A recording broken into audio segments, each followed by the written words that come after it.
Detective Yu Guanming, Special Case Squad. I want to report a homicide on the Bailey Canal. There was this big plastic bag and I could see her hair. A young woman, she's naked, dead. Hold on, let me see who's available. Hello? Detective? Hello? Everyone's out now, even Inspector Chen. But I can come. Whereabouts in the canal are you? West of Jingpu, about 7 miles past Shanghai No. 2 paper mill. Wait for me there, and don't touch anything.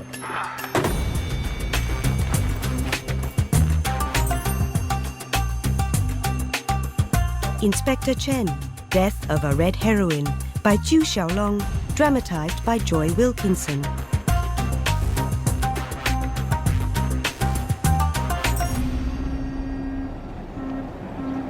"13 million people live in Shanghai. Families of 2 or 3 generations squeezed into single rooms. It's not surprising some people at the Bureau aren't happy with me.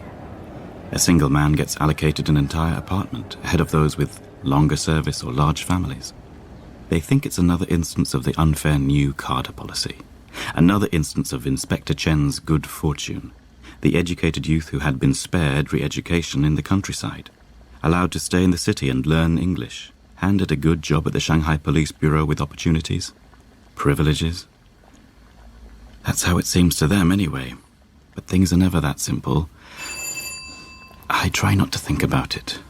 Put their complaints out of my mind and concentrate on the cooking for my housewarming party. Sorry I'm so early. I escaped as soon as my copy was filed. Couldn't wait to have a look around. Well, make yourself at home. I'm nearly done here. Wang Feng, my first guest. A reporter from the Wenhui Daily. A friend. Maybe more. Congratulations, Chief Inspector Chen. What a spacious apartment. I'm glad you like it. And a bathroom, too. It's just a shower pipe. Cold water, but yes, I'm lucky. Would you like some Shoshing wine? Look at that view. It's almost like a picture. You turn it into an artwork, standing there. Waist so slender, weightless. She dances on my palm. What's that? An image from Li Yu, the poet-emperor. He feared his favourite concubine would break in two if he held her too tightly.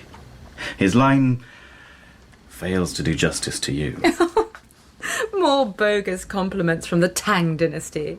Thank you, my poetic Chief Inspector. Poetically alone. Now you have your own place, there's no excuse for you to stay celibate. Well, introduce some girls to me then. You need my help. You're a rising political star.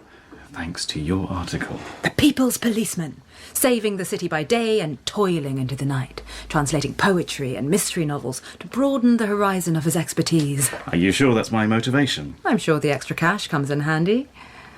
But no, I think you do it for the love. It's been over a year since we met. Time is a bird. It perches and it flies. That's one of mine. Parting. You must have been parted from someone very dear to you. You must know what that's like, Wang Feng. You should get it. Could be one of your guests. Hi, Chen speaking. It's Detective Yu Guanming, Special Case Squad, reporting a homicide. A young woman's body in a canal west of Chengpu County. I'll be on my way. No need, Inspector. I've already examined the scene. I just wanted to let you know that I came. There was no one else to take the case. That's okay. Even if it's not a special case, we should respond if no one else is available. I'll make a more detailed report tomorrow morning. Please excuse me if I'm disturbing you in your new apartment. Don't mention it, Detective Yu. I'll see you tomorrow. Are you all right? Has something happened? A new case at work, but it's been taken care of. And here are your other guests. Let the party begin.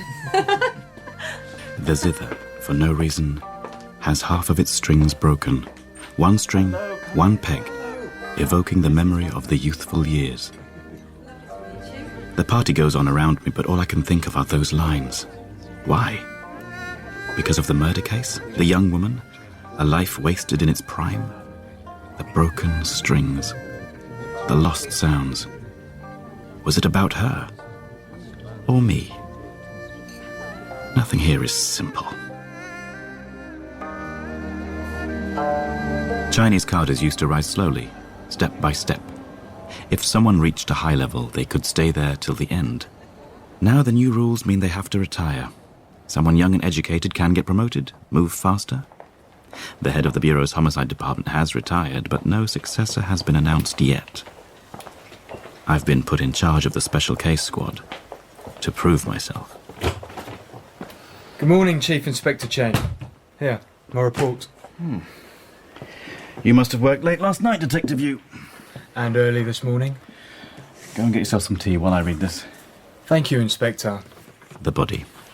A dead woman. Nameless, naked, found in a black plastic bag on Bailey Canal. Late 20s, early 30s, 5'4", around 110 pounds. Toenails painted scarlet. No rings on her well-manicured fingers. It's possible that she had sexual intercourse before her death. Only a faint line of bruising around her neck. Barely visible. No signs that she had struggled much. Possible cause of death? Strangulation in combination with sexual assault. We got the first photos through. She can't have been in the water long. 20 hours or so. What do you think happened to her, Detective Yu? Raped and murdered on a boat and dumped in the canal. Or raped and murdered somewhere else and then transported to the canal. Not on a boat. There'd be no need to wrap the body. Then it could have happened anywhere. Have you checked the missing persons list? No one fits a description. What do you think happened? Nothing's definite until we've had the full forensics report. Maybe it was a taxi driver. We've had similar cases. But again, why would he need to use a bag? Maybe he just happened to have one in his car. It could have been an acquaintance who used the bag to move the body to the car from the crime scene. Not too many people have their own cars. Only high carders. And a chauffeur wouldn't get involved in this. The number of private cars is growing. We can't rule it out. Let's say the murderer was an acquaintance. The next question is, why? Was it a secret affair? Was she pregnant? Definitely not. And they always are in those cases. Almost without exception. Almost. There's nothing we can do until we know her identity. I could check with the taxi bureau, but there's at least 10,000 taxis in Shanghai. What do you think we should do, Detective? Do we have to take the case? Well, that's a good question. I only took the call because no one else was here. It's not a so-called special case. Nothing political about it. We have no clues or witnesses. It's already cold, and our squad is short of men right now. There's only really you and me. I'll talk to Party Secretary Lee. You, get this photo, cropped and circulated. Someone might recognise her. And I'll go out to the canal later. It's a poetic scene. You might be inspired to write a few wonderful lines. You never can tell. Detective Yu doesn't know the full story behind my good fortune. Once I was a published poet and a top student at Beijing Foreign Language Institute. Then I applied to an MA program in English and American literature, but I was informed that a job had been assigned to me in the Ministry of Foreign Affairs. They said it was a good job for an English major. I should count myself lucky, even though I had no interest in being a diplomat. But at the last minute, a check revealed my uncle was a counter-revolutionary in the 1950s. This made my diplomatic career politically unthinkable. I was assigned to the Shanghai Police Bureau instead, writing political reports for Party Secretary Lee. I only became a proper cop 2 years ago.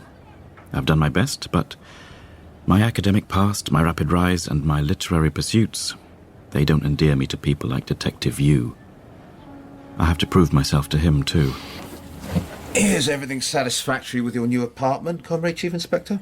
Everything's good, thank you, Party Secretary Lee. And your work on the squad? A murder case came in yesterday. We're wondering if we should take it. Turn it over to homicide. Detective Yu went to the scene. It feels like it's ours. You may not have time for it. I found out this morning. You've been chosen to attend the Central Party Institute seminar in Beijing in October. Really? A great opportunity, isn't it? I recommended you. You've done so much for me, Party Secretary Lee. In fact, that's another reason for us to take this case. I don't feel I can be a chief inspector without solving some cases on my own. Well, it's up to you. But you have to be prepared for the seminar. It could mean a great deal for your future career. Thank you. I won't let you down. I go to the canal. I read the preliminary autopsy report, but neither gives me the sense of exultation I'm hoping for. Detective Yu is right. The trail is cold. If some evidence appears, we can take the case or relinquish it. Time will tell. But all the time, I keep thinking of her. Naked, dead, in the water, while I was celebrating in my new apartment, talking about Tang Dynasty poetry with a beautiful young woman. Comrade Chief Inspector, you're such a busy, important official that you forget all your friends. I promise I haven't forgotten you, Wang Feng. I hear that your name is on the list for the Central Party Institute seminar. We should throw another party for your inevitable promotion. How about having lunch with me next week instead? I have a second piece of good news. Our paper has decided to publish a poem of yours called Miracle. That's fantastic. How did you... I like that line. The rain has washed your shoulder-length hair green. Sounds more like a mermaid than a Shanghai policewoman devoted to her work. I have turned you into several poems, Wang Feng. You never quit, do you? I definitely owe you lunch now. Chief Inspector Chen. I have to go. I'll see you next week then. We'll see. What is it, Detective Yu? I've been thinking about the girl in the canal. Have you? A professional manicure. She must have been from Shanghai. She could have been one of those provincials who work in the fancy hotels. A colleague of mine married one of those girls. He was shocked when she took her shoes off. How calloused and cracked her feet were. Have any more missing persons reports come in? None that matches the description. What if we write another description? Not of a corpse, of a human being. Vivid, concrete, specific. What she would have looked like alive. It's worth a try, as long as I don't have to write it. The poetic chief inspector has his uses. My redraft is poetic in places. She was so beautiful that the fish and the geese dive in shame. But elsewhere it can only be prosaic. Her last meal was pork chops, mashed potatoes, green beans and caviar. Detective Yu circulates it once more across the city. Within a week, we know her name. Guan Hong Ying. Hong for the colour red, Ying for heroine. A red heroine. A revolutionary name. It sounds familiar. She was a national model worker. Age 31, single. She worked at the Shanghai First Department Store for more than 10 years. Head of the cosmetics section. Party member for 11 years. She left on May 10th to go on vacation and never came back. A national model worker. This could be a special case after all. I'd better tell Party Secretary Li. An emergency case conference is called. Party Secretary Li, Detective Yu, myself, and Commissar Zhang, a high-ranking political hardliner of the older generation. He's supposed to be retired, but for some reason he's still here. Thank you for coming, Commissar Zhang. Whatever I can do to help, Party Secretary Li. Zhang doesn't like me. He thinks I'm a liberal, though he's managed to stop short of saying so. This is a case of paramount political importance, comrades. The mayor himself just telephoned. His instructions are for you to solve the case as soon as possible, hold no press conferences, and do not reveal any details concerning her death. But it's a homicide case. We have to appeal for help. Comrade Guan could have been murdered out of political considerations. She was a role model for the whole country.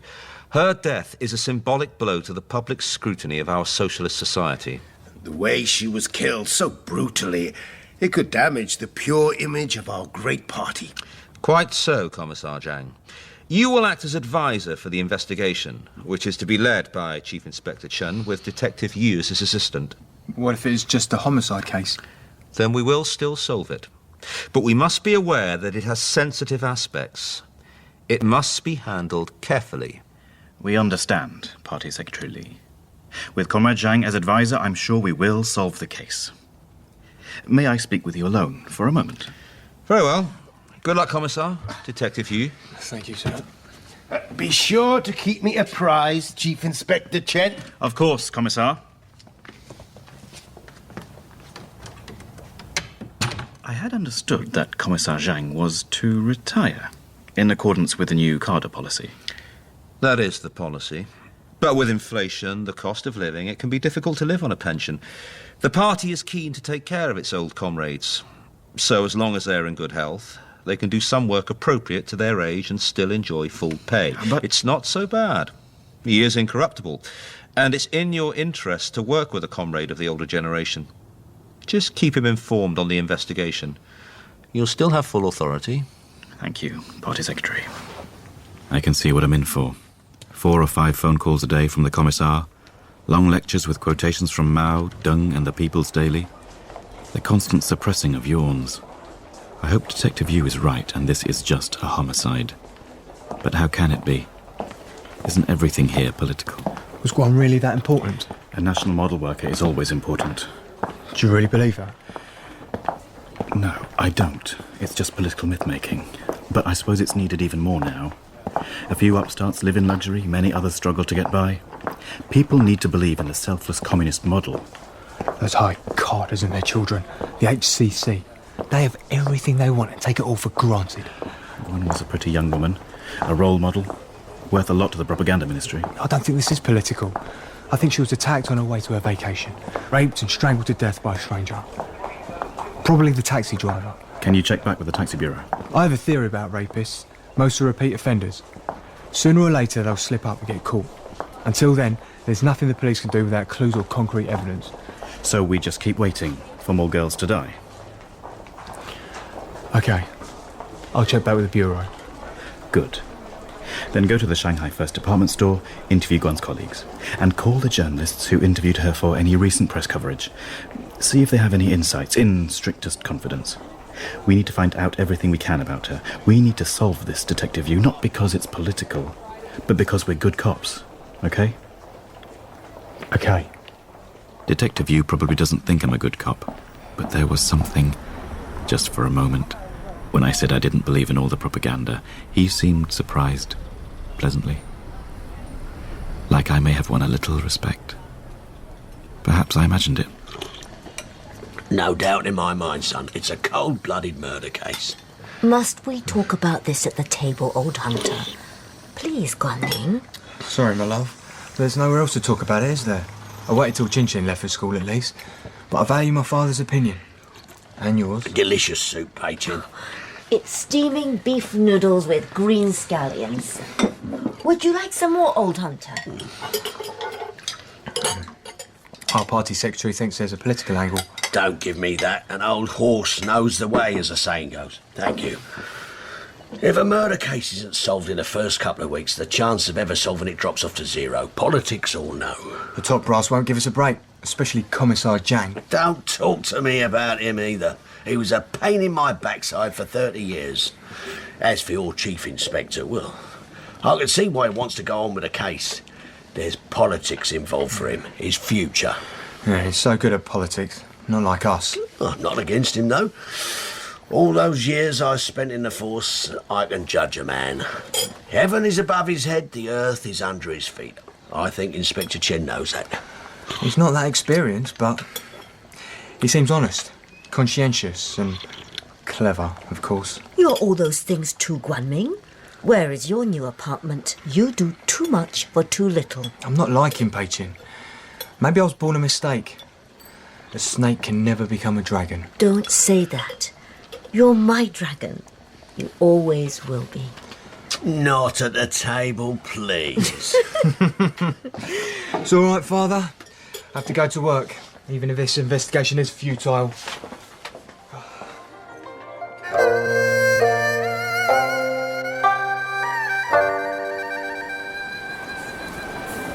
Guan would never talk about her private life. Said it was all about the work for her, and the party, of course.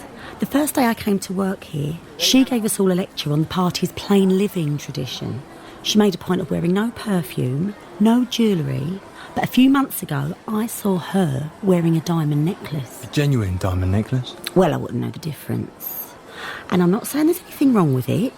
I mean, it is the 90s after all. People are changing. Like this vacation. She'd only just been on one, 6 months ago. Last October it was. Last October? Do you know where she went?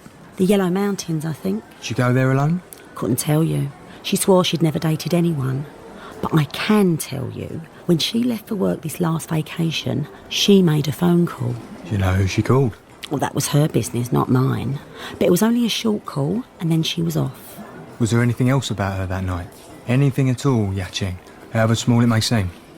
She might have worn a light touch of eyeshadow. I mean, that's nothing, I know. We get a lot of free samples, but it's hardly the plain living tradition, is it? While Detective Yu interviews Guan's colleagues, I'm enduring the wisdom of Commissar Zhang. It's a difficult case, Comrade Chief Inspector. But as Chairman Mao said during the Cultural Revolution, don't be afraid of hardship or death. I'm afraid I have to go now to visit Guan's dorm. Oh, that's important. There may be some vital evidence in her room. Keep me informed of anything you find. Absolutely, Commissar. Goodbye now. Now, about me. I also need to do something and not just be some ruminating bystander. You're a veteran cadre. You shouldn't be undertaking routine investigations. We can do all that, and you can give us the benefit of your wise advice. Very well. Make sure you report back to me later.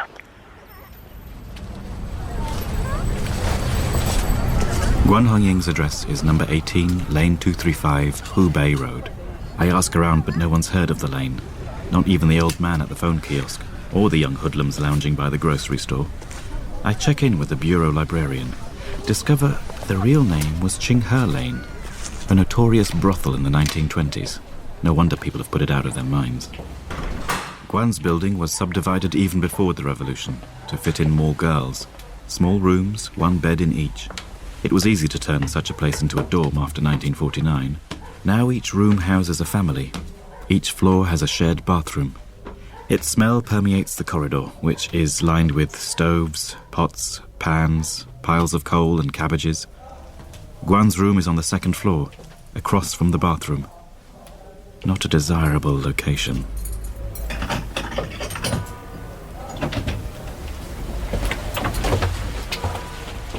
Her room is tiny, a bed neatly made. No mattress, just hardboard. An empty ashtray. No sign that she entertained anyone here before her death. Maybe it's too tidy. On the wall is a framed photograph of Guan, making a presentation at the National Model Workers' Conference, applauded by high-ranking cadres, and a framed portrait of Comrade Deng Xiaoping. On the top shelf of her wardrobe is a large collection of underwear. Lacy. Erotic. In striking contrast with the rest of her wardrobe. Had she really been a single woman? There's no one else pictured in her photo albums. No romantic partners, at least. Lots of party leaders. In the shots from her personal life, she's alone.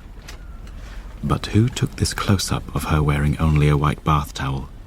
Or this shot, kneeling in a bathing suit, hair tousled, eyes lit up from within? Who developed these pictures? A state-run studio would have refused such images of bourgeois decadence. A private studio might have threatened to sell them, to ruin her reputation as a model worker. At the back of the album, the last few pages are blank. I put it back in its place and go talk to the neighbours. She was a celebrity, too good for us. So you never talked to her? She never talked to me. Nothing but meaningless words. Nice day, and so on. But that evening I did see her leaving. She was going downstairs with a heavy suitcase. Excuse me. Sorry. It was late. 10:30 maybe. I looked out of the window, but there was no taxi waiting. That's very helpful, Comrade Yuan. If there's anything else you can tell me... Oh, old Comrade Chen from upstairs. He's passed on now, but he liked Guan. He'd been a model teacher, only at district level, but he said he understood. Said, once you're a role model, you're model shaped. Like wearing a mask. The mask becomes you. I suppose no one can wear a mask all the time. Perhaps that's why she didn't speak to you. Last year, before he died, Chen was ill. Couldn't sleep. He told me there was one night, very late, he heard this strange sound. He reckoned it was Guan crying her heart out. Alone? She never had any visitors. When she was alive, at least. But since? You've seen someone come to her room? About a week ago, I saw a stranger coming from the end of the corridor. He might have been coming from the bathroom, but guests are usually accompanied. What did he look like? Tall, well-dressed, mid-30s maybe. The lights dim out there, it's hard to tell. Who can control stories? The stories after one's life. The whole village is jumping at the romantic tale of General Tsai. Lu Yor's poem about a fictitious romance in the late Han Dynasty, about how people love the tale whether it is authentic or not. How could Guan have been secretly dating someone? Rumours in this dorm would have spread like wildfire. And it would have taken a lot of courage for a man to come to that room, to that hardboard bed. Comrade Yuan was helpful, but we're no closer to solving the case. I've got nowhere with the taxi bureau, all the journalists. Spoke to the photographer who took most of the recent pictures, but it was the same old story. National model worker. Very nice girl, but gave nothing away of her private life. But she did have a private life. The photo album proves it. And the underwear, by the sounds of it. Call around the travel agencies. Find out if she was booked on a vacation with them, or if she'd been away with them before, to the Yellow Mountains. That'll be Commissar Jang. You want me to tell him you're out? No, I'd better take it. But thank you. Chen speaking. Commissar, I was just about to call you. 5 days later, Commissar Zhang calls a case conference with myself and Detective Yu to assess our progress. Zhang was fixated on the political angle and not impressed by my poem, Miracle, printed in today's paper. Light green in your policewoman's uniform like the spring, white blossoms bursting from your arm's reach. What is that all about, Chief Inspector? It's just a poem about our police work, Commissar. Next time, if there's something in an influential newspaper, you should inform me beforehand. Sorry. I didn't think it related to our case. And yet our case is where we need a miracle, where your energies need to be directed. I appreciate your advice, Commissar. As always. Rely on the people. That's where our strength lies. Chairman Mao told us, once we get the people's help, there is no difficulty we cannot overcome. There's not much more we can do, Commissar. I say we let the case run its course. Eventually, we should be able to find the murderer, but that takes time. We have to be realistic. People are watching our work, Detective. We cannot fail. We need to find a new approach. And you won't find it in that autopsy report, Chief Inspector Chen. I tell you, we'll find it in the people. Wait. Look at her last meal. Caviar. There are, maybe 4 Shanghai restaurants that serve caviar? She left home at 10:30 p.m., died between 1 and 2 a.m. Did she really eat caviar in one of those restaurants at midnight with her heavy suitcase alone? Or did she dine with someone else, someone who kept caviar at home? Hold on. Are you suggesting Guan knew her killer? It makes sense of the caviar. And the plastic bag. The choice of that faraway canal and the fact that she had sex, it wasn't necessarily rape. All my sources say she wasn't seeing anyone. Then we have to dig deeper, Detective Yu. Find out what was really going on in her personal life. Well, you'd better get on with it then. At least it's preferable to waiting for another murder. Thank you, Commissar. I'll keep you updated. I'd overlooked the caviar. Sorry. It only just occurred to me.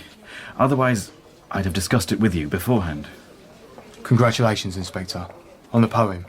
Oh, thank you, Detective. Detective Yu is not the only admirer of my poem. When I get home, there's a parcel waiting. A rare collection of Yen Shu's poems. A present from Beijing. Guan Hongying was not the only one to have a hidden private life. Dear Chief Inspector Chen, thank you for sending me your poem in the Wan Hui Daily. Sorry I cannot send you anything of my own in return. I thought you might like this instead. Congratulations on your promotion. With best regards, Ling. Helpless the flowers fall. The swallows return, seemingly no strangers. I have that feeling, strange and familiar, of having visited Guan's world. The feeling of this case mixed with my memories of college in Beijing. Memories of Ling. No one in the bureau knew the full story of Inspector Chen's good fortune. The poor student at Beijing Foreign Language Institute who met a high-carder girl in the library and fell in love. Then had to let her go. Helpless the flowers fall. Politics was a shell. It did not spell the absence of a personal life. Not for Guan, or for me.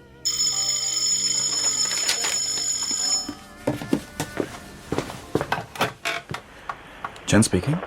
I was promised lunch by my poetic chief inspector. Wang Feng, I'm so sorry. Can you meet me at the Riverside Cafe in 30 minutes? What mask are you wearing at the moment? Policeman or poet? What mask? How about a lover, head over heels? You're still impossible, even in the middle of a murder investigation. Is that what you were thinking about? Do you think a single young woman would go travelling alone to the Yellow Mountains? Transport is a nightmare. So is finding a hotel. I had to go with a group. Her name isn't on any of the travel agency records for group trips. Maybe her colleague was mistaken and she went somewhere else. Didn't she have any holiday snaps in her room? She did have a photo album. I could check again. That's a good thought. Thank you, Wang Feng. And now you can't wait to get away to investigate. This case is obsessing you, isn't it, Chief Inspector? Not as much as you. I was just thinking of the lines, with the green skirt of yours in my mind everywhere. Everywhere I step over the grass ever so lightly. You don't have to cover yourself by quoting poetry. I have to get back to my work too. Come to dinner at my place this weekend. Just us. To talk more about the investigation? If you like. Not this weekend. I'll check my calendar. Let you know. I go back to Guan's room, look through the albums and find photos of Guan in the mountains. Looking up at a peak. Sat on a jutting rock. Perched on the windowsill of a hotel room, her tunic almost transparent. But not a single image of her with anyone else. The portrait of Comrade Deng Xiaoping looks down at me, frustrated. I look again and find, tucked inside of the back cover of the album, a Polaroid of a grey-haired lady, the mountains behind her. On the back is written, to Comrade Zhao De from Wei Hong, October 1989. Zhao De is a common pet name. Is that what this woman had called Guan? Is that what Guan called herself when she booked the trip? There's a phone kiosk outside. I stop, wondering whether to call Detective Yu or head straight back to the bureau. The old man from the kiosk tugs my sleeve. Are you not going to consult me, Chief Inspector? Sorry? Uncle Bao. I take phone messages for the residents. I'm also a member of the residents' committee, keeping an eye on the dorm building security. You're right. Of course. I should have come to you. Did you know Comrade Guan Hongying? She was a fine member of the party. Did she have any visitors? Not that I can recall, but she did use the phone a lot. Did you overhear anything that could be useful? It would not be proper for me to listen in to people. But I can tell you that in the last 6 months, she made several calls late at night. Too late for party business or her job. Someone with a private phone, perhaps? Was there ever a call from an older lady, someone called Wei Hong? I don't think so. Most of the late-night calls I took for her were from a man with a strong Beijing accent. Is there any way to trace the phone numbers? Well, not the number she dialed, but the calls she got are recorded on the message slips. I gave her the slips, but I always write the number on the stub as well, in case the slips get lost. I don't suppose you've kept the stubs, have you, comrade? Well, may be able to dig some out. It will take some time. Call me immediately if you find something, especially for May 10th. Thank you, Uncle Bao. Don't mention it, Comrade Chief Inspector. What is a residence committee member for? So Guan had not been too lonely, at least not towards the end of her life. She had someone to call after 10 p.m. I'd never call Wang Feng so late. Back at the bureau, I tried to call Yu to tell him about our possible breakthroughs, but then I remember it's his day off. I imagine Detective Yu is never lonely. The only way I can make sense of it is, Guan was kind of like a hermit crab. Politics formed her shell. Well, I don't know much about police investigations, but don't tell me an attractive young woman could have lived like that. She must have had affairs. She was too busy, Pei Chen. It was difficult for someone in her position to find someone. Laugh at me, Guanming, but I just don't believe it. It's the 90s. None of her colleagues could tell me anything. What about her ex-colleagues? A single woman is not likely to talk about her affairs to younger women, but maybe someone who's known her for longer. I suppose I could try and track down some former staff.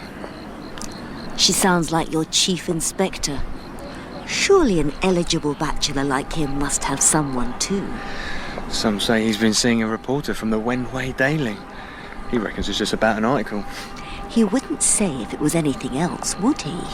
Like Guan, you see? Hey, Chen. Very extraordinary. I still remember so clearly those days in the faraway countryside being re-educated, lying alone at night, longing for you, Guanming, longing for us both to be back in the city. It was almost unbearable. Well, we're here now. Do you think we should invite your inspector over for dinner one night? I can get some Yang Chen Lake crabs from work. It might be nice for both of you. I don't know. Maybe. I have nothing to do tonight, so I wait in the office in case Uncle Bao calls. I am not disappointed. I found 36 stubs between February and May. Calls made to Comrade Guan from the number 867-831, many after 9 p.m. The caller's surname is Wu. Well, I said he was from Beijing, but now I'm not sure. Was there anything from the night of May the 10th? A message stub from the same caller. It says, "We'll meet as scheduled." Those may not have been his exact words. I only write down the gist. Was that call from the same number? Well, I didn't write the number down as the caller did not request a call back. Presumably whatever he wanted to say could wait until they met. Or whatever he wanted to do.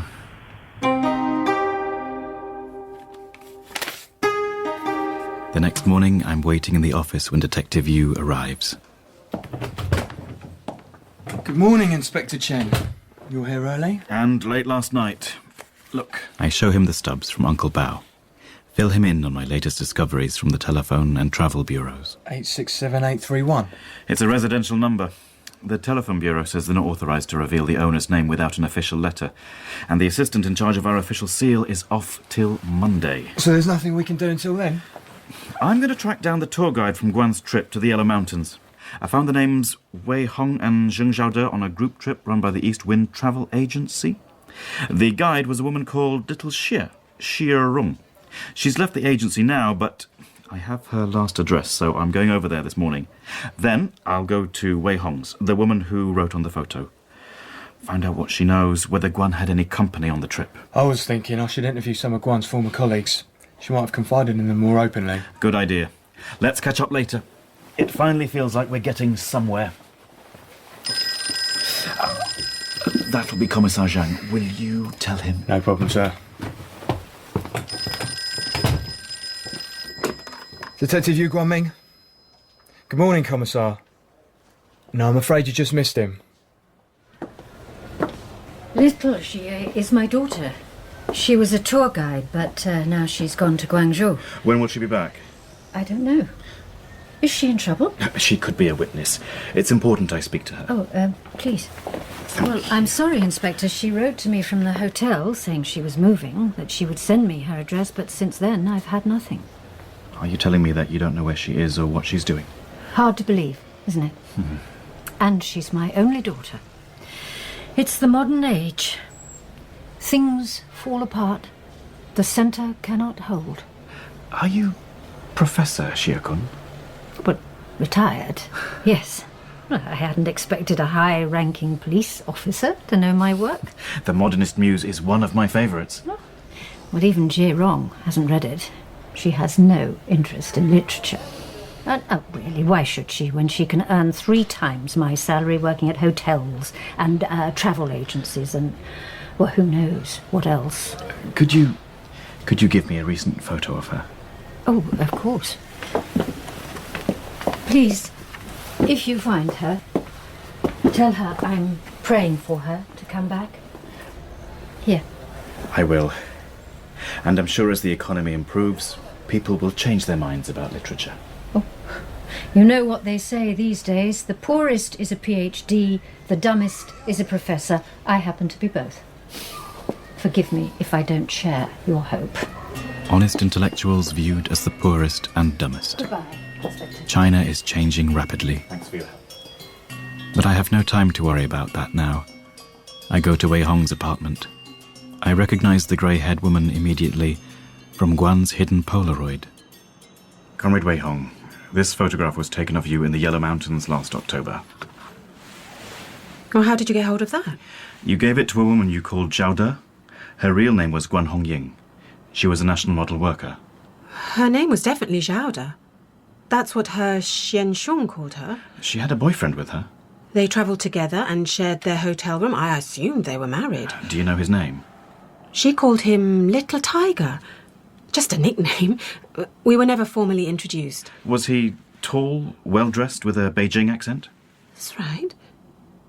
He had a fine foreign camera, too. Did he take lots of photos of Guan, of Zhao De? Yes, he did. What's happened? Is Zhao De in trouble? Guan is dead. Murdered. You should talk to Little Jia, our guide. I believe she knew more about them. She had a big fight with Zhao De. Guan, I mean, in the mountains. Guan called Little Jia a whore. If you remember anything else, please do call us. Did Little Tiger kill her? We don't know. The tall stranger in the corridor at Guan's dorm. The polite gentleman who called her late at night. The man with an expensive camera in the mountains. I can't wait till Monday to jump through the hoops of the telephone bureau. In my briefcase, I have stationery with the official letterhead. I can write the letter myself and pray no one will notice the seal is missing. Then I can get a name. The man who killed Guan. You're Lai Guojian, 34 years old, correct? That's right, Detective. What is this about? I don't... 10 years ago, you worked at the Shanghai First Department Store for a brief period, during which time you dated Guan Hongying, correct? I couldn't say. Did she tell you that? Another former colleague told me she believed that there was something between the two of you. Guan never spoke of it, and now she can't. She's dead. Guan? How? Was my informant correct? Were you dating? I haven't seen her for 10 years. Except in the papers now and then. She's a national model worker. If that's what you don't want to say, forget it. We need the truth now. It was the summer of 1980. Guan was only 22. Very pretty, but awkward. Innocent. Somehow we clicked without needing to say much. I went to one of her presentations at the Youth Palace. She was a totally different person on stage. Different in what way? She seemed so confident, had such conviction. But with me, she'd never talk politics. She was much more interested in... In what? Within the month, we became lovers. At your instigation? Do I have to answer all these kind of questions? Your boss may be interested if you're not willing to help our investigation. We went to a party, and while we were dancing, I could tell that she was getting excited. She wanted to stay behind afterwards. I had a new camera from my brother in Japan. I took a few photos of her. With her clothes on? At first, and then she took her clothes off in front of me. I took a photo and we kissed and... You had sexual intercourse with her? It was her idea, I swear. She was really clear. Was it her first time? I thought so. I started talking about marriage, but after a few weeks, she dumped me. I couldn't understand it.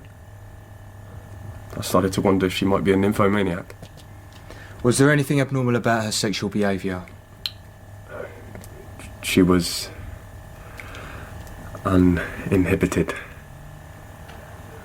Biting and screaming. Crying sometimes. The last time I saw her, when she said it was over, she offered to sleep with me again. I said no. If her heart was going to leave me forever, what was the point of having her body for one more night? Thank you for your cooperation. Good work, Detective Yu. That background could be very useful when we go to interview our suspect. Here. Look. I thought we couldn't get the records till Monday. Just look at the name. 867831, residential classified, Wu Bing. The Shanghai Minister for Propaganda. Isn't he in hospital on his last legs? He has a son who still lives at home. Wu Xiaoming. Let me guess. Tall, well-dressed, Beijing accent. And has access to his father's car, a white Lexus. He's married too, so even more reason to keep an affair with Guan secret. Hang on. Wu Xiaoming. I spoke to him already. He's the photographer for Red Star magazine. He took photos of Guan for the press. And for her personal photo album too, when they shared a hotel room, as if they were married. These seedy, high-carders children. It's about time somebody held them to account. It won't be that simple. Well, we can't let him get away with it. We can't go around there unprepared and interrogate an HCC. We have to be smart. Oh, HCC bastards! Look, we've done as much as we can for today, and we've done well. Let's sleep on it and go over there in the morning. Oh, I don't suppose you want to come over for dinner tonight. My wife suggested it, if you'd like to. Oh, thank you. That's very kind, but I have someone coming over tonight. Wang Feng, the reporter. She's going to give me some background on Wu. All right, never mind. Some other time, maybe. I don't know if Detective Yu believes me. Wang Feng is coming over. She is going to give me background on Wu. But Yu's detective instincts are strong. That's not all she's coming over for. We both know it. We eat oysters, drink wine. We sit close together, almost touching. Wu Xiaoming was born with a silver spoon in his mouth. Now, in the Cultural Revolution, it all changed. Wu saw his parents thrown into prison, where his mother died. Wu was homeless, forced to labour, until his father was let out in the late 70s and awarded a symbolic position, given back his mansion. Wu married a girl from another high-carder family and became picture editor of Red Star magazine. He knows people at the top, and there's talk of him being promoted to a new position. Cultural minister, maybe. He's also on the list for your seminar. As an ancient saying goes, foes must meet in a narrow path. I'm not worried about that. What I need is a motive. Circumstantial evidence may point to Wu, but we need a reason for him to have done it. I don't know if I can give you that, but this may help.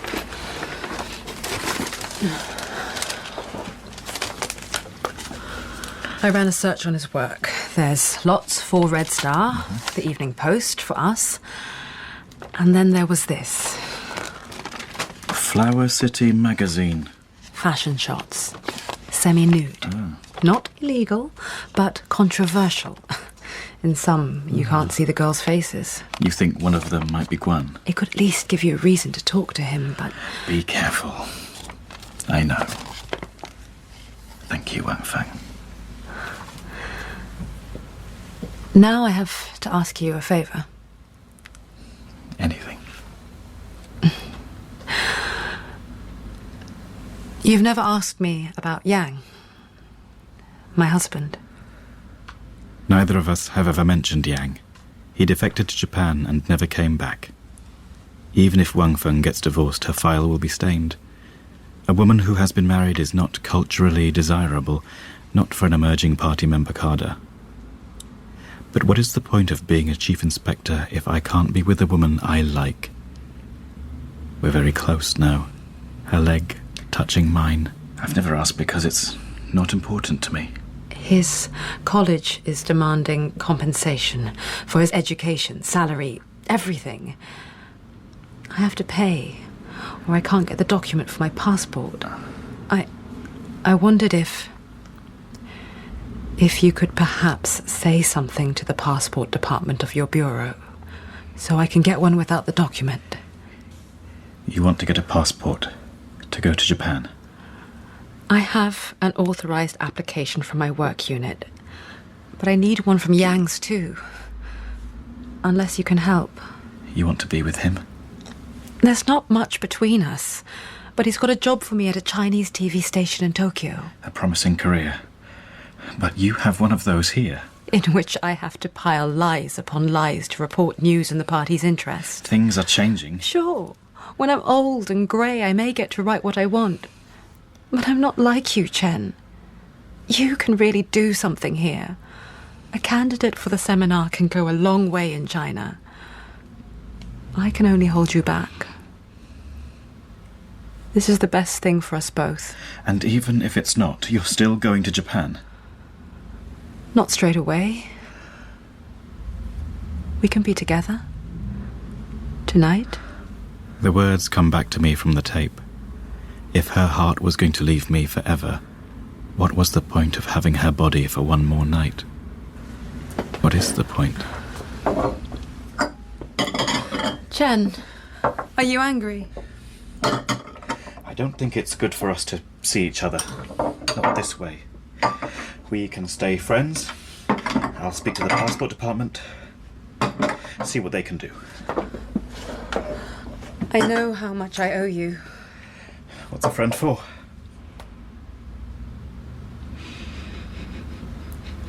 You'd better go now. Some things a man will do, some things a man will not do. A Confucian truism my father taught me. Maybe deep inside I am traditional, politically correct. I might come to regret it, but I can't be with her like that and let her go. All I can do now is solve the case. Does Wu know we're coming? No. It's a surprise. A surprise snake will bite back. I'll let you start asking the questions, then I'll bite. Shanghai Police, here to see Wu Xiaoming.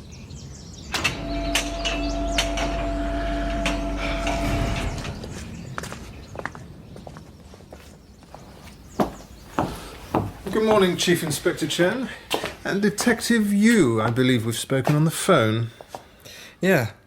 You told me you barely knew Guan Hongying, that you'd only met her for a few photo sessions.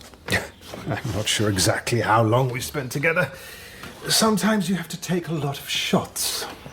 Last October, you took a trip to the Yellow Mountains together, according to the East Wind travel agency. Yeah, I happened to mention the trip to Guan, and she was interested in it too. But you didn't use your own names. Well, she was a celebrity. And with my family background... You have to show your ID to use a travel agency. They're not too strict about it. As a professional photographer, I travel a lot. I know the ropes. Well, Mr. Professional Photographer, you also registered as a couple and shared a room.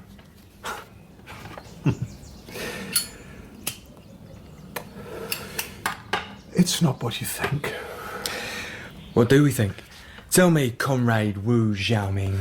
It was Guan's idea to save money.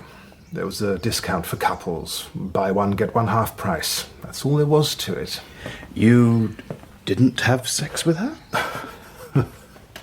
No, Inspector Chen, I did not. And even if I had, so what? It wouldn't mean anything. It's the 90s. Guan was a national model worker. You want us to believe she shared a room with a married man for a week, just to save a couple of hundred yuan? I've been trying to cooperate, but if all you want to do is bluff, show me your warrant and take me in. Why did you call her on the night of May the 10th, the night she was murdered? I make a lot of calls every day. I can't remember. What about your message, "We'll meet as scheduled"? It could refer to a photo session. I don't know. Where were you on the night of May 10th? Let me think. Oh, yes, I was at Guo Chiang's place. Another HCC? I don't like that term. But yes, his father was deputy director of the People's Bank. I stayed the whole night at his place. Haven't you got enough rooms here? Something was wrong with my darkroom. I went to use his equipment instead. So you were with your friend all night. A solid alibi. I hope it satisfies you. We'll be satisfied when we bring the killer to justice. Why on earth do you think I would have killed her? Had you taken any photos of her like your work in Flower City magazine? Anything compromising? Of course not. Not that any of that work is illegal.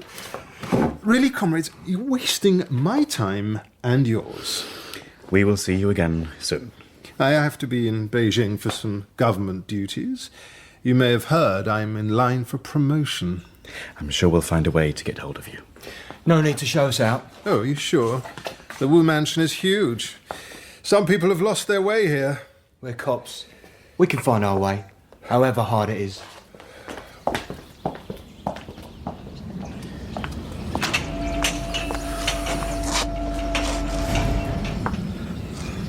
You handled him well, young Hunter.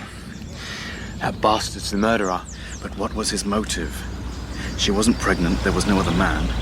And he doesn't strike me as an Othello. He has plenty of girls to choose from. All those naked models. Maybe Guan couldn't take it. Made an ugly scene. I need to go to Guangzhou, track down Little Xie. The girl from the travel agency? I want to know what made Guan call her a whore. That will give us the key to Guan's relationship with Wu. Then we can get all this cleared up before Party Secretary Li returns. Are you leaving right now? Tomorrow. I need to make all the arrangements, and I suppose we should report to Commissar Zhang. I should warn you. He wasn't too pleased not to hear from you yesterday. He must be pleased with us now. We have our man.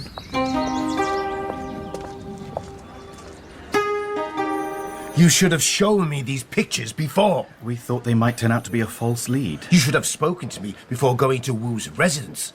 Didn't Detective Yu explain that I was awaiting your update? I did, Commissar. He was very keen to speak to you. I called first thing, but you were doing your Tai Chi practice. You could have waited for my advice. We have to go now, Commissar.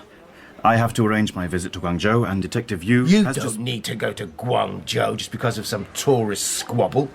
Even if Wu and Guan had an affair, it doesn't connect him with the murder. That's why I need to go.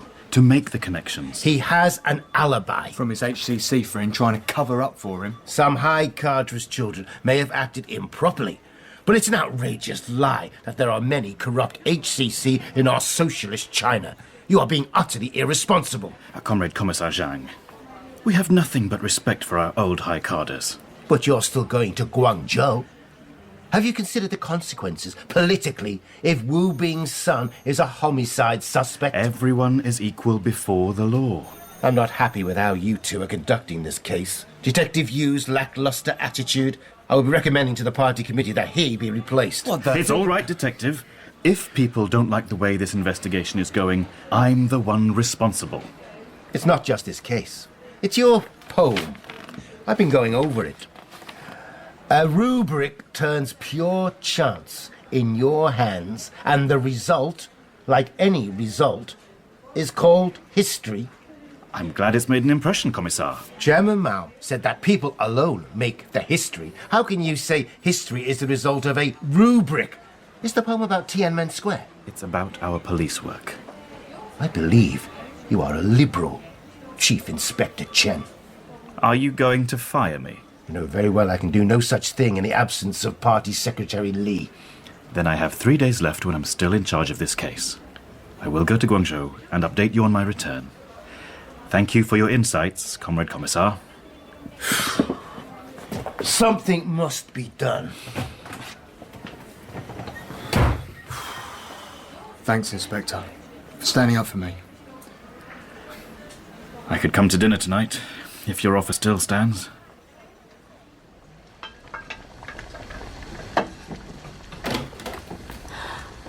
Welcome, Chief Inspector. As an old Chinese saying goes, your company lights up a shabby room. We'll have to squeeze up a bit. Please, take a seat at the table. Any crab banquet room is a great room. I appreciate your kindness. Where's your father? Oh, he's out patrolling the market, keeping an eye on things. I thought he'd retired. Old Hunter enjoys anything he can do to be useful to the socialist system. Pei Chin serves crabs in bamboo steamers, jusu sauce, and across-the-bridge noodles. She tells me where the name comes from. A wife taking noodles to her husband in his island cottage. He was a lucky man indeed. And so is Detective Yu. Pei Chin is an excellent chef. She makes dessert as we talk about the case and drink a bottle that Yu's been saving. How can you afford to stay in Guangzhou? Does the Bureau's socialist budget stretch to the hotel? It doesn't even cover a bowl of dumplings from a sidewalk stand. But luckily, I can stay for free at the home of the National Writers Association. It's good fortune to be a writer and a cop. Not so much when the bosses don't like your poems. But yes, it has some benefits. What do you need me to do while you're away? Keep your head down. With Wu's family connections and Zhang on the warpath, we can't make any mistakes or we'll be in serious trouble. Oh, it's all politics. Politics or no politics, we're cops. We have no choice but to solve the case. I agree. But I don't want you to get in any trouble. We're a team, aren't we? Drink up. I drink too much, say too much. Tell you he's the one with the good fortune. A lucky husband. He wishes me luck in Guangzhou. I get myself to the bus stop before I say any more. Strange to think that Chief Inspector Chen should come to envy me. But he's right. I am lucky. Go to bed now, Guanming. I'll join you soon.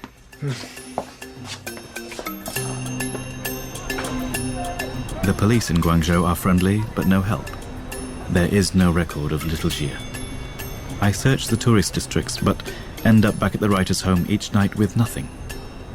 Then I meet Ouyang, a businessman who loves writers and is thrilled to meet a poet. He's staying at the writer's home just for the chance to hang out with the likes of me. Relief from the monotony of business. He takes me out to dinner and turns out to know most of the madams in the area. I suppose they offer a different kind of relief. Ouyang offers to ask them about little Jia, and the next morning I find a note on my nightstand with an address and the line, "You will find her there. Have a wonderful day, Ouyang." I find the address, a dilapidated building with a doorman. I don't say I'm a cop, I just mention Mr. Ouyang and am admitted inside. Where I find little Jia alone in her room, reclining on a sofa in a bathrobe. So, you are Chen Sao? Has Ouyang told you about me? Sure. He says you're special. My name is Jia Rong. Take a seat. Or do you want to get on with it? No need to be nervous. How about a foot massage to start with? A foot massage? Why not? Please, take a shower first. There's a bathrobe. Why not? I'll never come here again. I've read about such things in a Japanese novel. Mishima, perhaps. It's meant to be an existential experience. Ah, much better. Take off your robe. Must I? Must I help you? I lie on the bed, on my stomach. She holds a steel bar on the ceiling, lets it take her weight as she massages my back with her toes. Ice and fire all over me, releasing the tension. You make my feet warm. It's the first time for me. Now, what about the full service? No. Listen, let's talk. Mr. Ouyang has paid for the full service. No, please. I didn't come here for that. I'm a cop. What the hell? It takes some time to calm her down, persuade her to not have me thrown out, that she's not in any trouble. She only really comes around when I offer to take her out to dinner. We get a private dining room, the sampan chamber, so we can talk. I tell her about the case.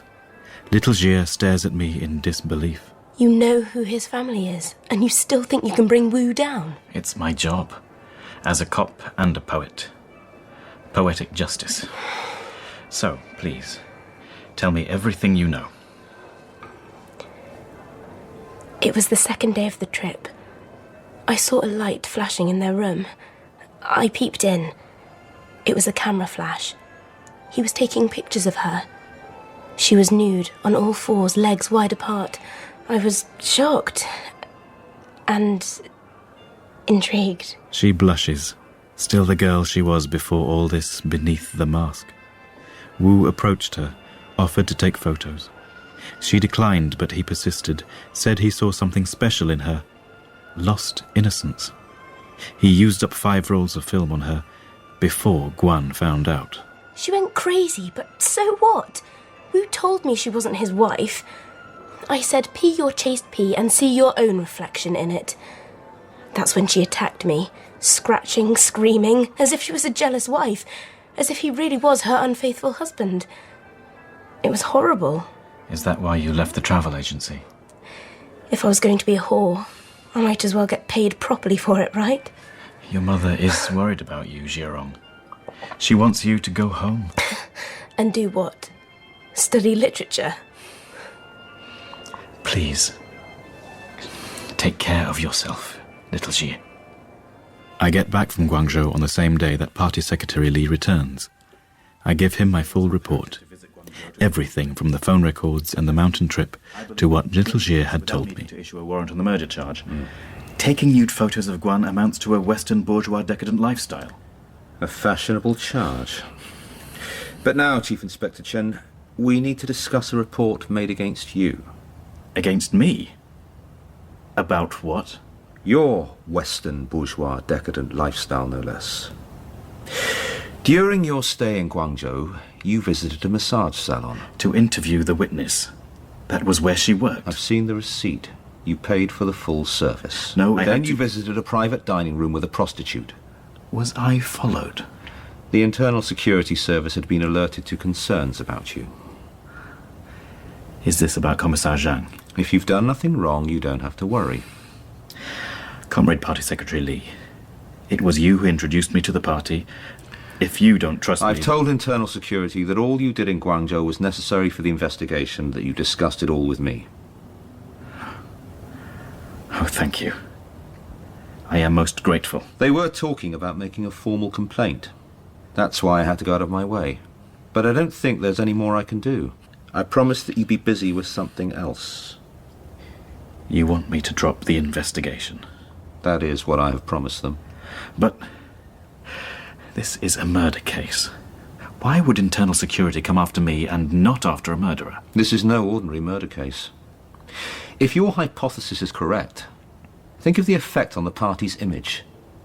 People would see it as ideological bankruptcy, an excuse to slander the government. After what happened in Tiananmen Square last year. No. We must consider the case closed. At least until the wind changes. What if it never changes? You want the entire system to bend to you? I really can't see why you're so hooked on this case anyway. Guan strived to perpetuate her unsullied image in life. Why not let her keep it in death? Why persist? I don't know. You are to act as escort to a delegation of American writers. For now, I think it best if you have no further contact with the Special Case Squad. Is that clear? Quite clear.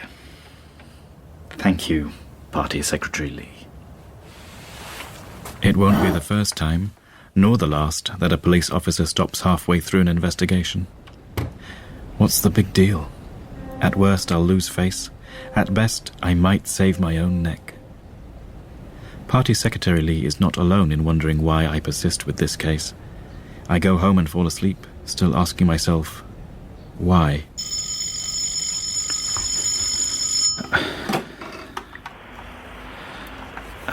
Chen speaking. It's Wang Feng.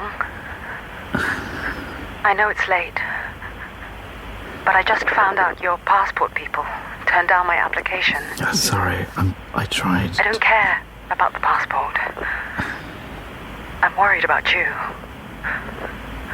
One of the officers said you'd been suspended. Is it because of the investigation? I haven't been suspended. I've made a few calls. The case is more complicated than you think. People in high places are taking it as a deliberate attack on the revolutionaries of the older generation, with you as the new liberal reformer. It's a homicide case, that's all. Wake up, Chen. Wu knows a lot of people. And someone has complained about your poems. My poems? Evidence of your unreliability as a party member. Do you want to spend years in a cellar to reform through labor camp in Qinghai? Or would a bullet in the back of your skull be preferable? Please, stop beating your head against a brick wall, Chen. Thank you for the advice, Wang Feng. But I will take care of my problems. And yours, too. I can get my passport some other way. Forget me. Just take care of yourself.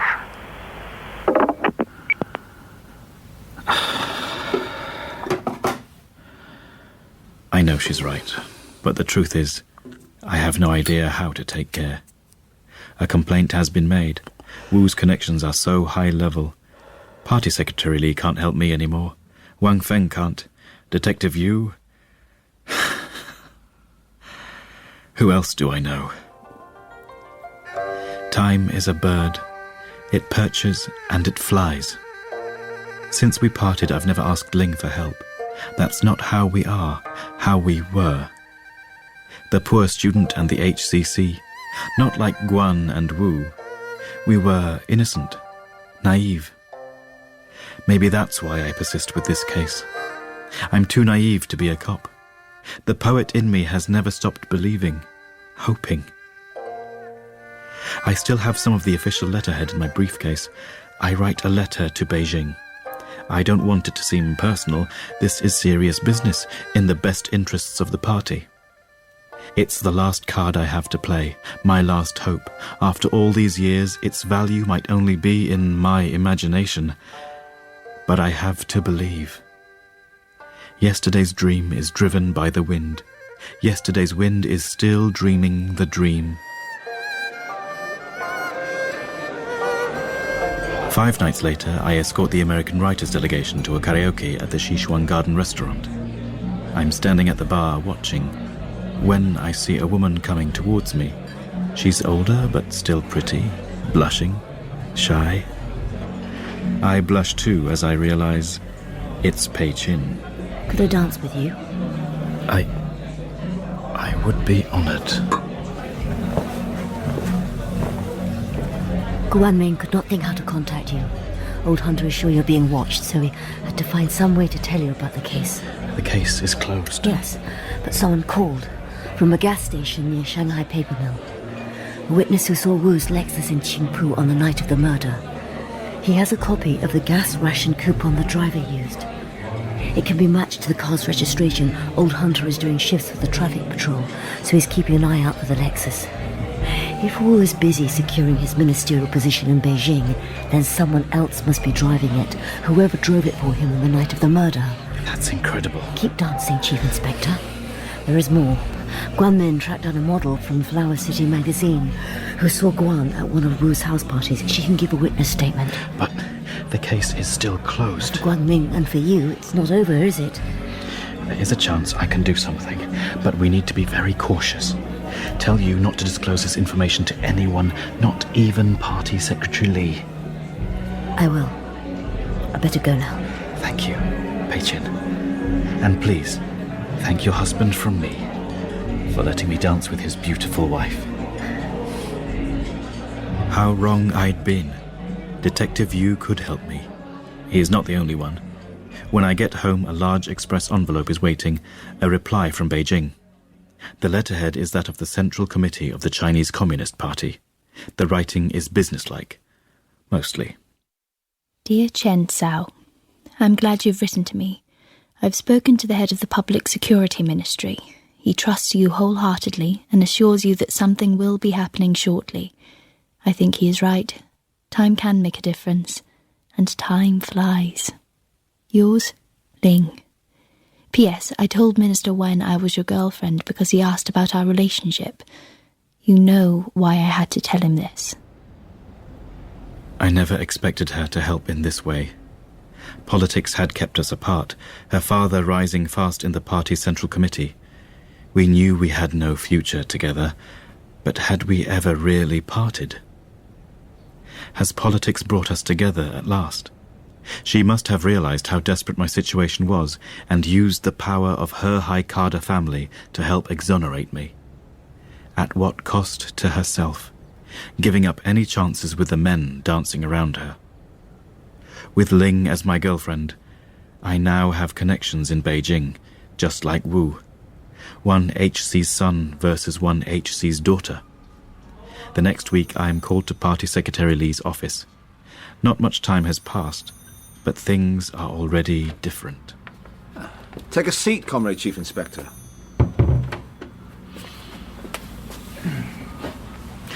I want to talk to you about your new assignment. What assignment, Party Secretary? The director of the Metropolitan Traffic Control Office is off sick. We need someone young and energetic to fill the role. I've recommended you.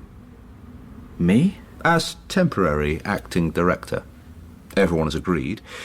It seems someone in Beijing has endorsed my opinion of you as a brilliant and loyal young cadre. I'm overwhelmed, Party Secretary. But I have no experience in traffic.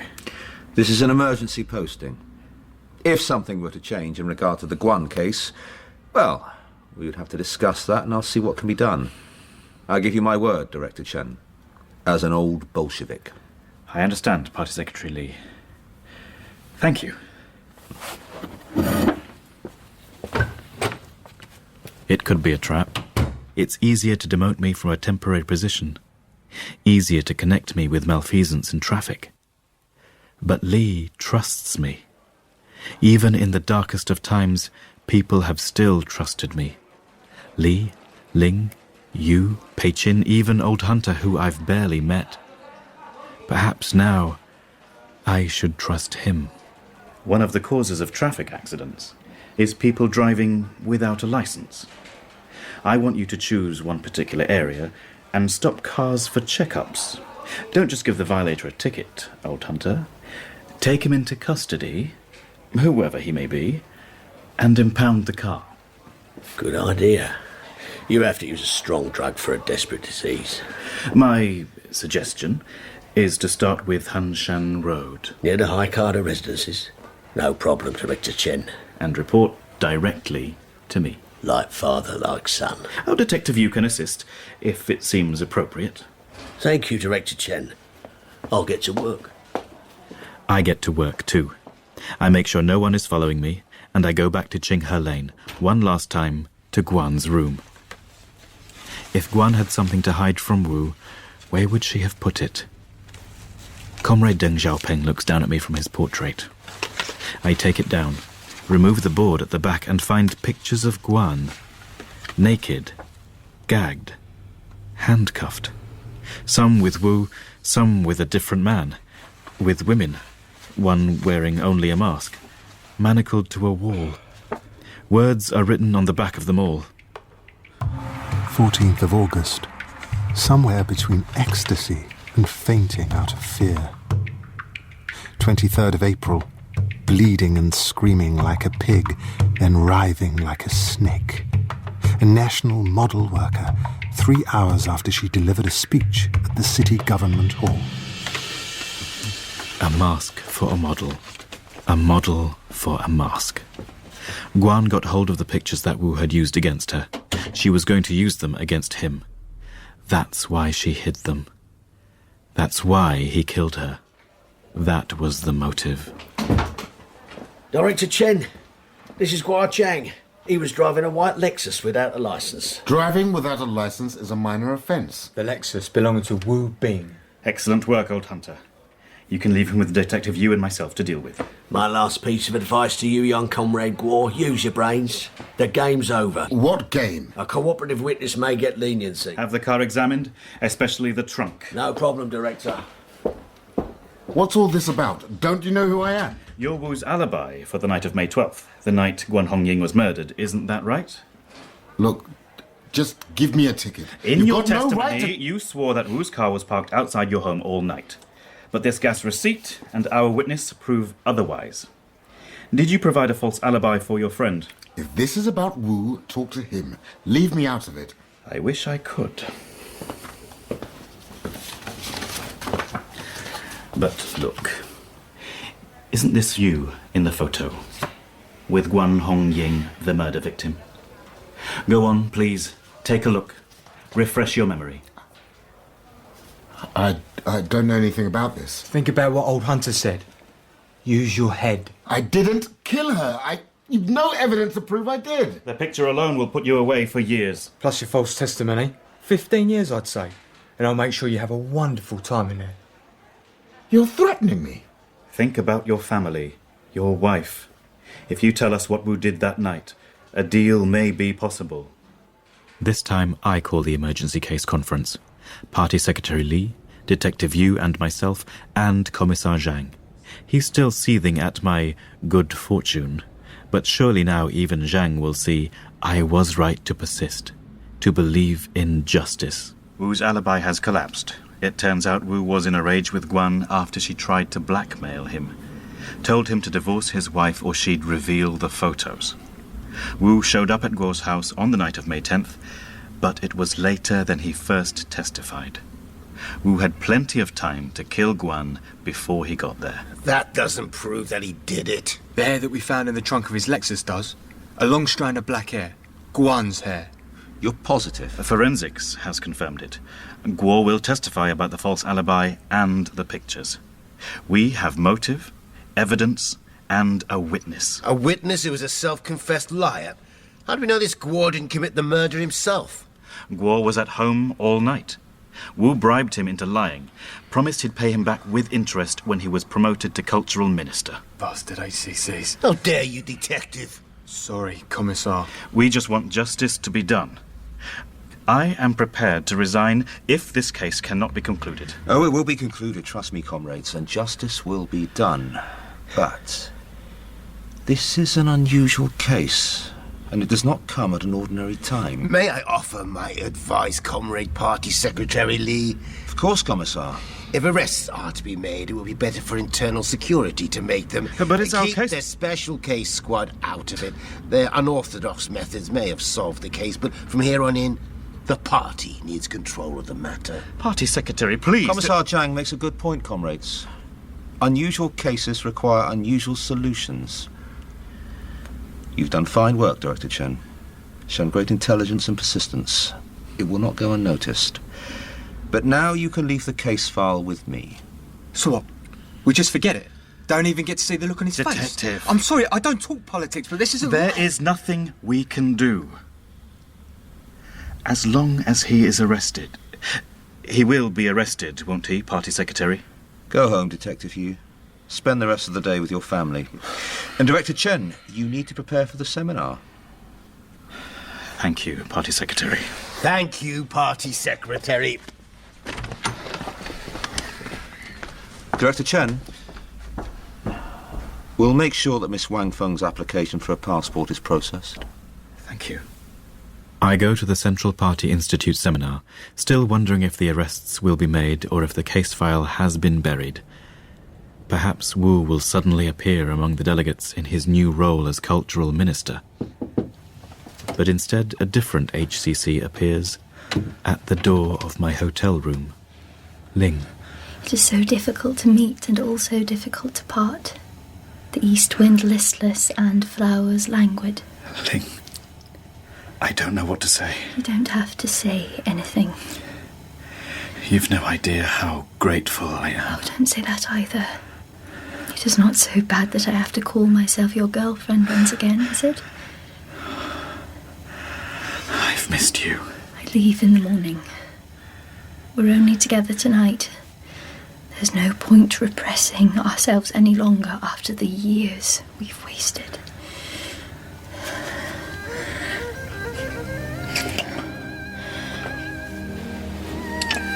We lie in each other's arms, far and above and beyond the city of Shanghai. I can see the white clouds pressing through the window against her body in the soft moonlight. We're turning into clouds and rain. It's been worth the wait. Time is a bird. It perches and it flies. In the morning, another parting. 13 million people in Shanghai, and I am alone again. Chen speaking. It's all finished. Detective Yu? The whole thing. The arrests, the trial. Wu was sentenced to death, guilty on all charges. He was executed last night. He didn't try to appeal? The party authorities said it was a special case. An appeal would have made no difference. Guo was executed at the same time. What? He hadn't committed the murder. They were executed for crime and corruption under Western bourgeois influences. The party... They've turned it all around. It's not about Guan now at all. They're making it a national campaign against corruption at all levels and using it to show the hardliners that they can't stand in the way of reform. Not even the commissar will be happy. It's not about him or Guan or any of us being happy. It is a political case after all. But what a great job we've done. The order of the axe has been schemed and plotted, and nothing can avert the final curtain's fall. What's that mean? It means I've played right into the hands of politics. When you come back, maybe you could come round for dinner again. We'll drown our sorrows together. That's a kind offer, But why don't you come over to my apartment, you and your family? That'll be nice. Thank you. Thank you, Detective. I'll see you when I'm back.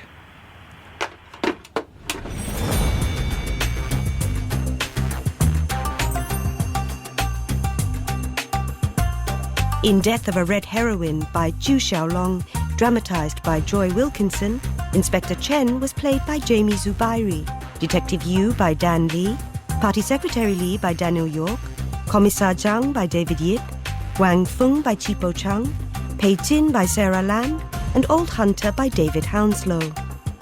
Wu was played by Chris Pavlo, Ya Qing by Deborah Baker, Wei by Amelia Laudel, Bao by Sam Dale, Xie Kun by Jessica Turner, Lai Guojin by George Watkins, Little Xia by Evie Killip, Guo by Richard Pebble, and Ling by Rebecca Hamilton. The director was Toby Swift.